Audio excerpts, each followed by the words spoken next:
Hello and welcome to Eagle News Live, the live version of Eagle News.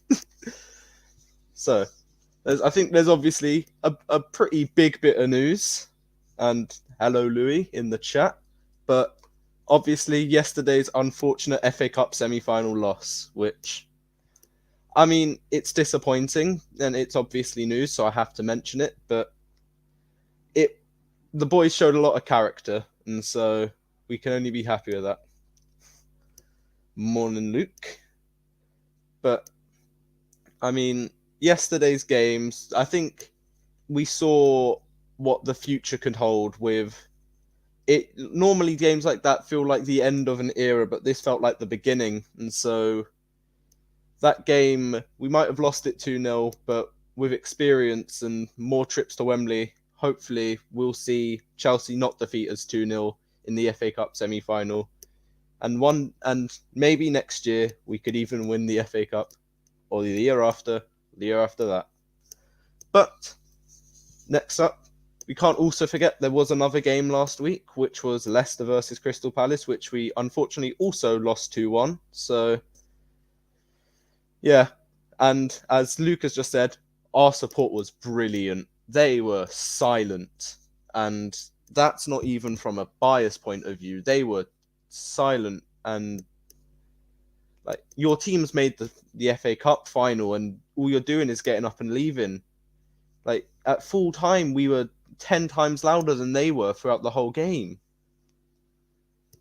Ooh, proudest moment from yesterday.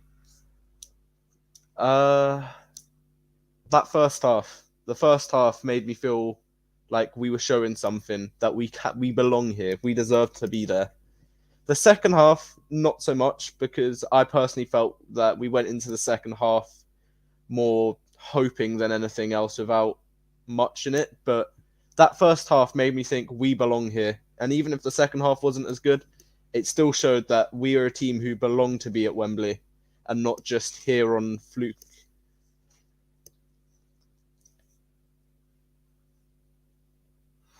Yeah, 100% agree. I do think the better team won on the day, but I thought their support was embarrassing at times. But morning, Nate, as well. And just as another unfortunate result,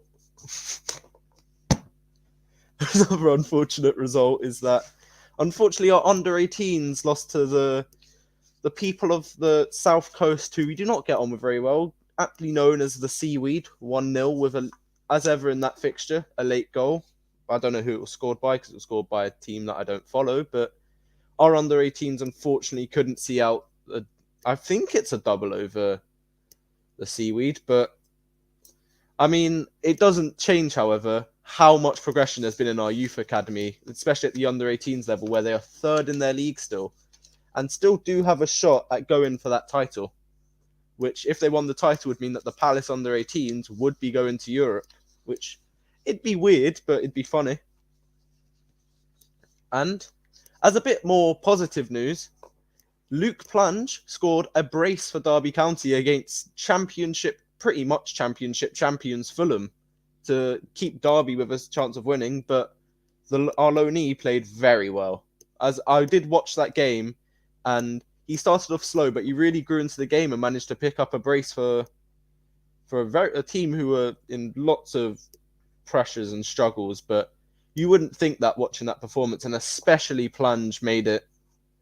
It was a very good performance, and I'd be curious to think if anyone thinks he's got a shot at the first team next year, or if he should go back out on loan, because that was an impressive performance from a player against a team who will almost certainly be in the Prem next season. And so, I don't know, maybe I think he's got a future in the first team next season. But I don't know if what other loan players played. I think he was the only loan player who played in the most recent weeks, as I saw. So, bit disappointing in that aspect that there was only one, but the one who did play was spectacular. So I guess you got to take it. And a very good bit of news from the Leicester game, actually, was that Joel Ward made his 300th appearance for the club. And what a servant he's been, honestly. So, full respect to Ward. exactly. I've got to agree with you there. It's new manager, new players, and an FA Cup semi-final in our first season. It's brilliant, isn't it? Like next year, I reckon next year we really could push on. Like we probably say that every year, in hope, but this year it doesn't feel like it's just hope. It feels genuine that there's genuine progress happening, and you can see it all around, and so it's just a brilliant thing. Edward, third choice. Behind Plunge, absolutely. The mighty Luke Plunge himself. But that is actually interesting, Edward, that he still isn't getting a look in, because I thought he would have suited the game yesterday. But I'd like to think that one day that I'd like to think he'll get his shot again later in the season, as we've still got plenty of time. But it could does he have a future at the club? I don't know anymore. Which it's a bit concerning considering how much you paid, but hey. Exactly, Oliver. I have to agree there. It was, yeah. I more as the weeks go by, I more and more think Gallagher's going to stay at least on loan until the end of the World Cup. But like it has to be. That's funny.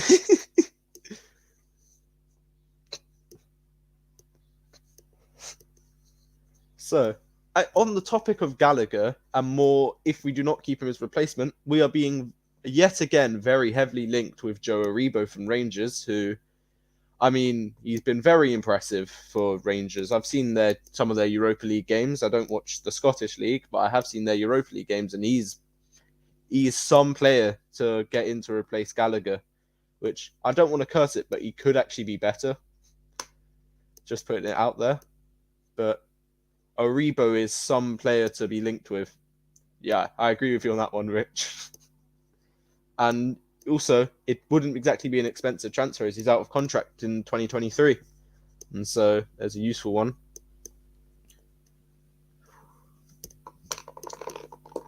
I agree with that.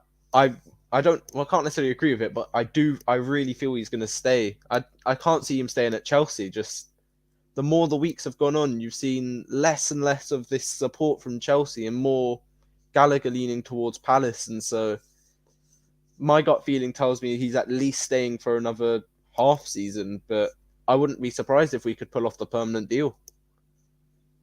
But it would take a lot of money to do so.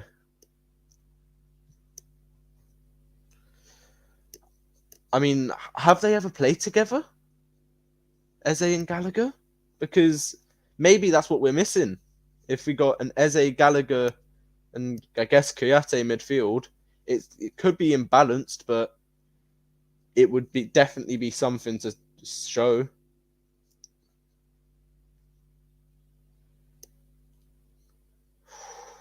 I wouldn't sell Eze. I could not sell Eze. Like after that performance yesterday and how he's been since he's come back, there was a brief point where I thought maybe, but I'm well back with Eze staying because he's clearly put the injury past him, and so it's full respect for that. Aribo and Eze, I don't know if they'd work together. I guess that's something that we'll hopefully get to see next season if they work or not. But I mean, on the topic of right backs, I have got someone else we're linked with called, what's his name? Junior Sambia on a free transfer because apparently he's leaving Montpellier and he's meant to be a pretty good right back from what I've seen. And so, yeah, again, the fact that we're linked with these like very solid players, then I'm cautiously optimistic for the future that we can be linked with players like Junior Sambia and even another one, Christian Eriksen for our midfield as well is another one we're linked with. And so it's a lot of good players that we're suddenly being linked with this season. And so, yeah, I agree 100%. We can't sell Eze. There was a point where maybe we could have, but after what he's done for the second half of the season, then there's no way we could get rid of him. Yeah, Rebo he seems a pretty versatile player considering I've seen that he can play defensively ish. I don't know if he's very good at it, but he can play there. He's obviously a very talented midfielder, and yeah, he could definitely be a solid winger. Especially, I saw the assist against PSV where it was very winger-like play of getting out wide and getting it in and putting it across goal, and so it was an impressive performance there. I mean, I wouldn't blame them if they were because he's class. So, but I don't think we're selling Mitchell anytime soon because why should we? We've got absolutely no reason to sell Mitchell.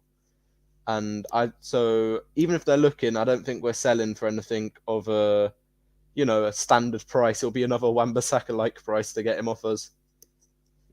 But interesting, another good. And I'll give another transfer rumour here. Ronnie Edwards from Peterborough, a 19-year-old centre-back who's played 30 games in the Championship, which is quite plunge-like to me. But I think that is a player like him could be a really good signing because it shows progress that we would have made as a club to be able to get these talented youngsters from EFL clubs and eventually give them this path to a first team that in previous years hasn't existed. And so someone like Ronnie Edwards, who is just a 19 and already playing regular football in the highest level of EFL football, is pretty impressive. And so it's nice to see us linked with him. So, yeah, Mitchell didn't cover himself in light yesterday, but at the end of the day, it's his first performance on that bigger stage, and so you can't blame him. It's with experience, he will only become better and better at games like that, and so yeah, he hasn't put a foot wrong, and so it's very hard. It just feels unlucky that of all players, it had to be him who made that sort of mistake. Yes, those sorts of mistakes yesterday. I agree, but I'm curious which 4 players you think have to go, because I mean, I can guess some names, but I'm curious to see who you'd actually say. I think a couple of them came on as substitutes yesterday. But because, yeah, Joe Rodon from Spurs.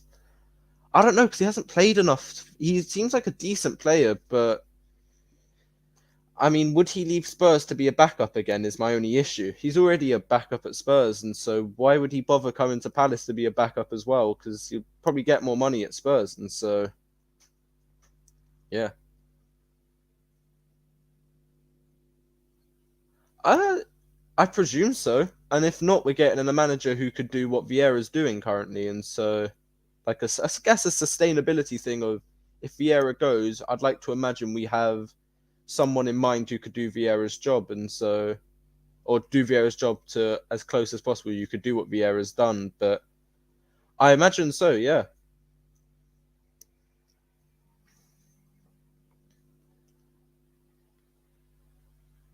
Uh, I didn't like the back three yesterday. I thought that it worked decently in the first half, but it kind of overran. It got overran by the end by us.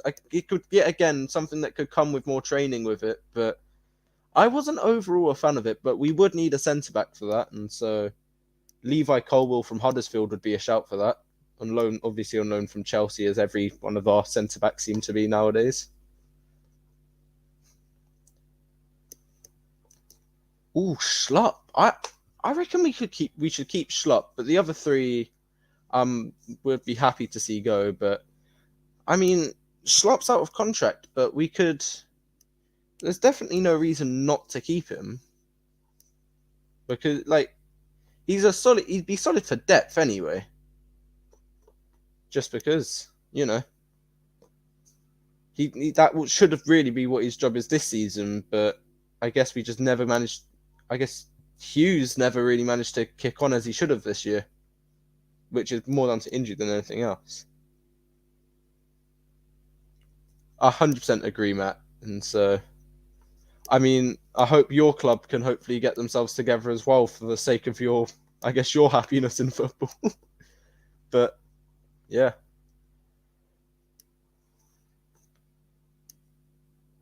it makes sense, but I was slightly disappointed we didn't go and play how we normally play there, because I get why we did it, but experimenting in a big game like that to me is really not what I wanted to see at that point in time. Go for what we know. Curtis Jones, I I wouldn't mind him, but it's would he join us? Because Liverpool didn't let him go to Villa.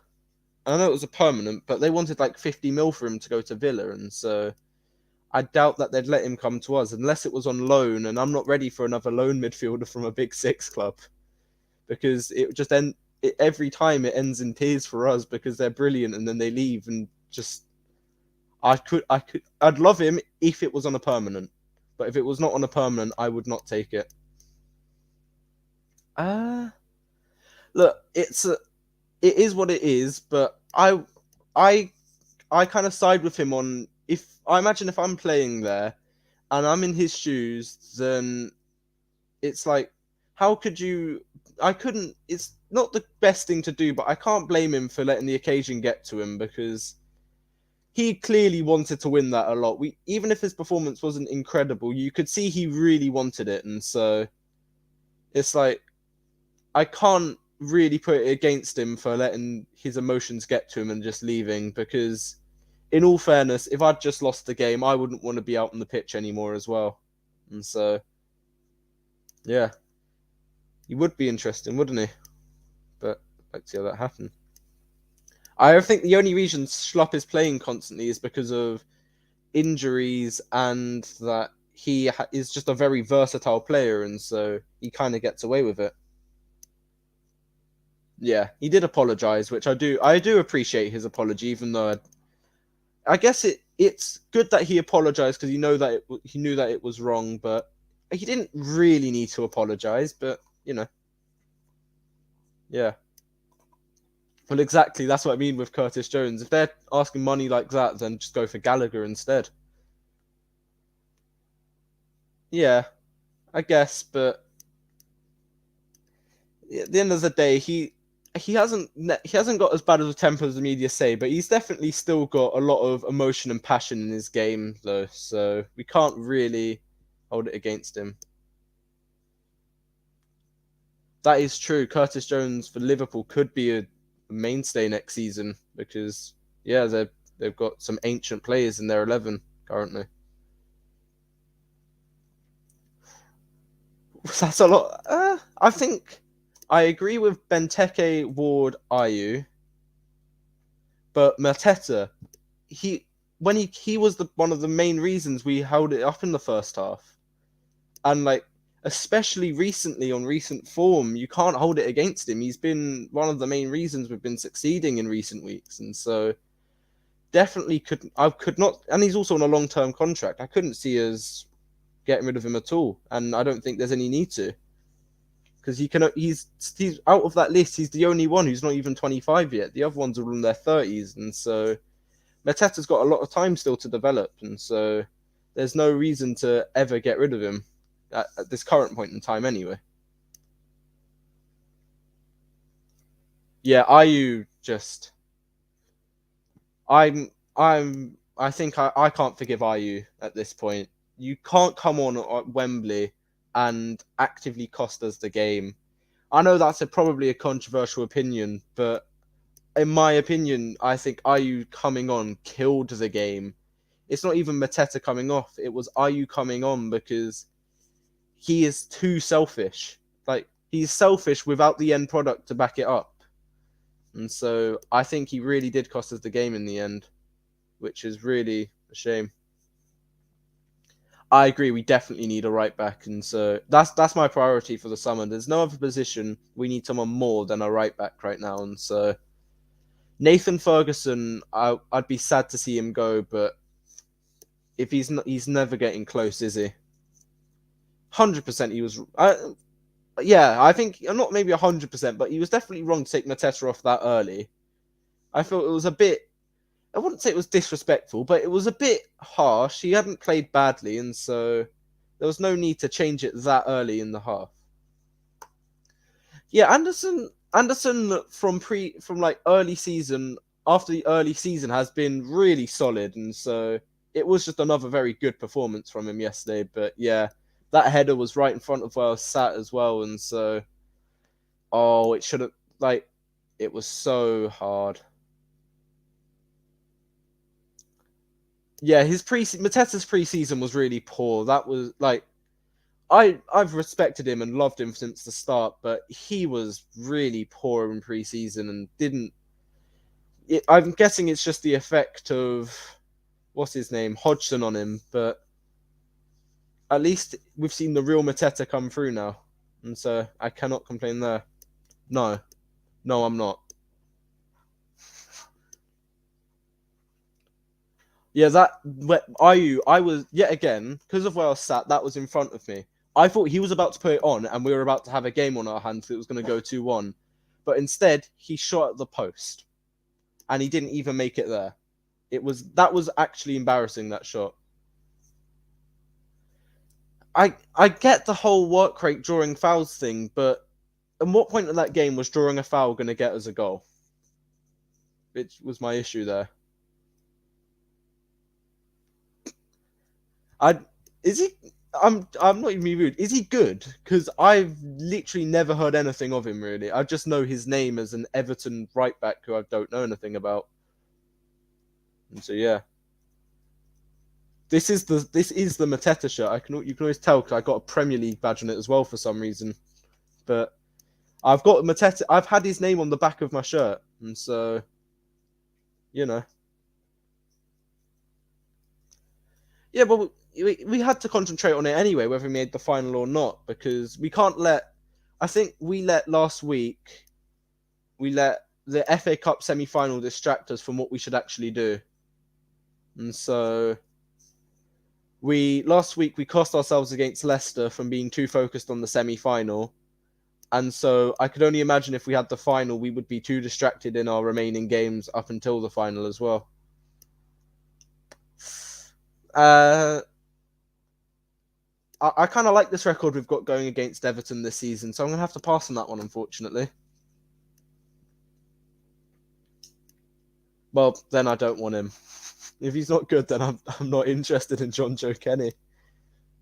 But speaking of players available whose contracts are up, we've got a lot of them again this season, which I think kind of has gone under the radar a bit. But as I've got listed here, it's Ayew, Schlupp, Kouyaté, Tompkins, Klein, MacArthur, Kelly, and the Yaroslav Yak are all out of contract this summer. And so I'd be curious to think who people think we should retain and who should be let go from the free agent and become a free agent from our club, from the out of contracts. Because I'll just say mine first. I reckon we need to release Ayew, Tompkins, Kelly, and Yak. The other ones can stay at least for another season. And so yeah.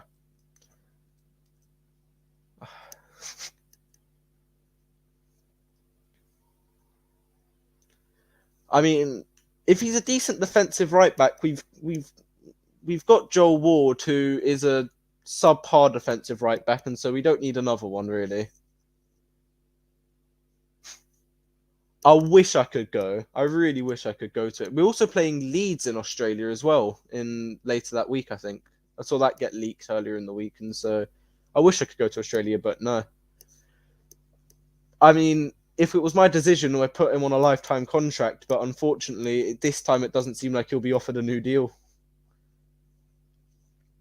Yeah, Kouyaté, Maka, and Klein definitely have to stay, but apparently, actually, Maka's already signed the contract for next year, and it's just been silently done, so we don't know about it yet. But apparently, he signed a contract till 2023. I think I saw it on an Athletic article, so pretty good source there, and so maybe we've got slightly less to worry about than we thought. But yeah, I think I agree with Oliver on that, actually, on those players. But I'd give Schlupp one more year just because he's useful at depth. He's useful at depth, and if we can get him on lower wages than he's on, then there's no reason not to keep him, really. But yeah.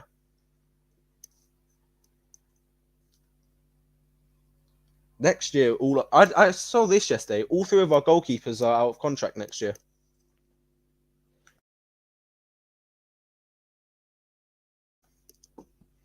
And so, yeah. But with our goalkeepers being out of contract next year, we're actually linked with Alban Lafont from France. I think he's at Nice, so the team is called. And so he's a very good goalkeeper. And it was TalkSport who said it, so it's about as reliable as me making up a story. But, I mean, it's very good.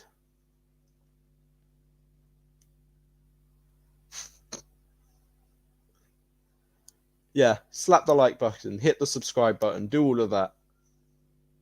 Very important. Because get Eagle Eyed Football to 1,000. That's the message.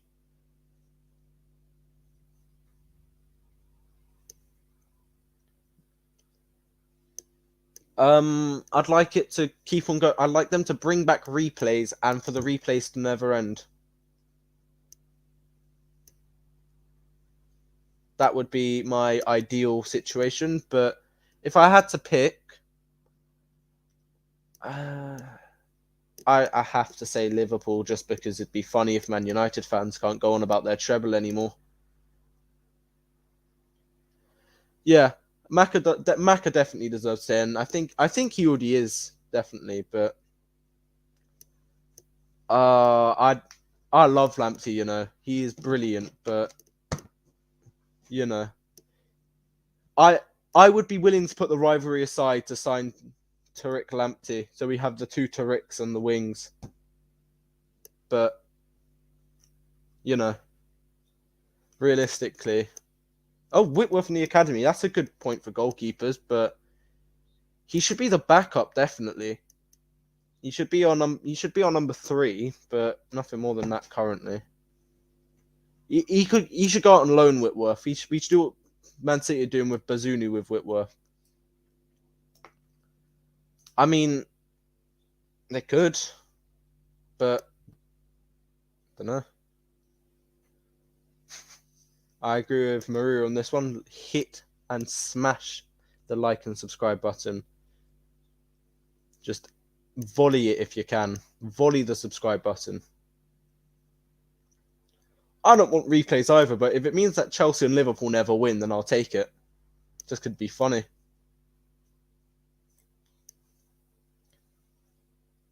But I'm trying to think if anything else really major's happened that I just haven't thought of. I haven't remembered at all. You know what? We know what did happen. Ademola Ola Adebomi signed a professional contract with us, which pretty big news because another one of the very promising youngsters in our academy who wouldn't have signed a new contract a year ago, but this time we've got him down on a proper professional contract, and so very pleasing from him.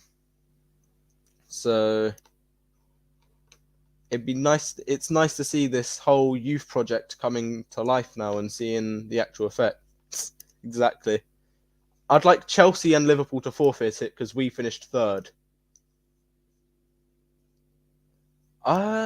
They won their game against Blackburn, which I was at last, but I don't think they've played since then. But they had a very good game against Blackburn Rovers I think that was their last game, unless I missed one. But against Blackburn Rovers, they played very well and 1-2-1, and I was very impressed with them. They were also at the game yesterday. I saw them. It was quite cool.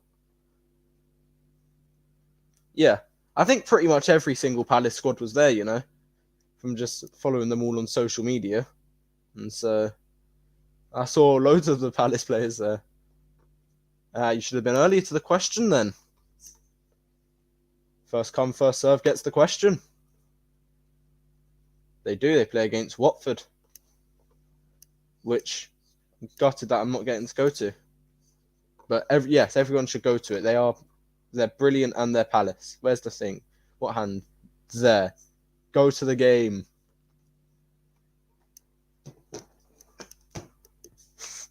It is unfortunately the last home game for the women's this season as well, and so make it a special one for them because they've done a really good season. No, he didn't applaud the Chelsea fans at all. He ignored them. He was only on our side the whole time because I'd left quite late from Wembley compared to most other people, and so didn't clap the Chelsea fans. He clapped us, and I think he was with Mark it makes sense. But with Mark, he was going around with them clapping them.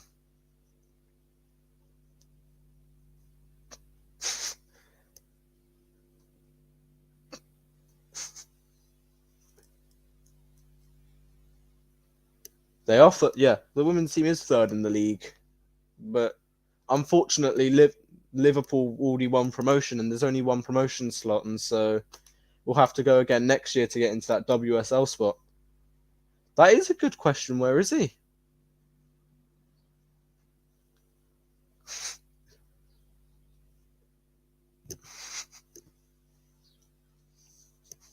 What else happened? What else has happened Palace related? I mean, not really Palace related, but it will affect Palace. But Fulham are back in the Premier League pretty much. And so, I mean, that's a new one. You love the balloons. Why do you love... You really do love the balloons. We do, yeah. There's loads. Loads and loads of balloons, but... Santa's Grotto is going to be buzzing. But Fulham back in the Prem, I guess, is some level of news for us because it's another London team back. So, I mean, who's excited to see Fulham get relegated again? Well, it'll be all fun when Fulham go down once again. Yes, the boat trips. I want to go on one of those boat trips to Fulham. That sounds fun.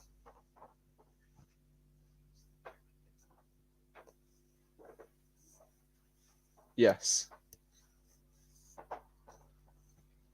I think that was an impressive win, but I think we've now gone through pretty much all the news available that there was. I think I've pretty much hung out to dry every single bit of news possible from Palace this week. And so, yeah. See you guys in a bit. Peace. And up the Eagles. There's the words. Up the Eagles.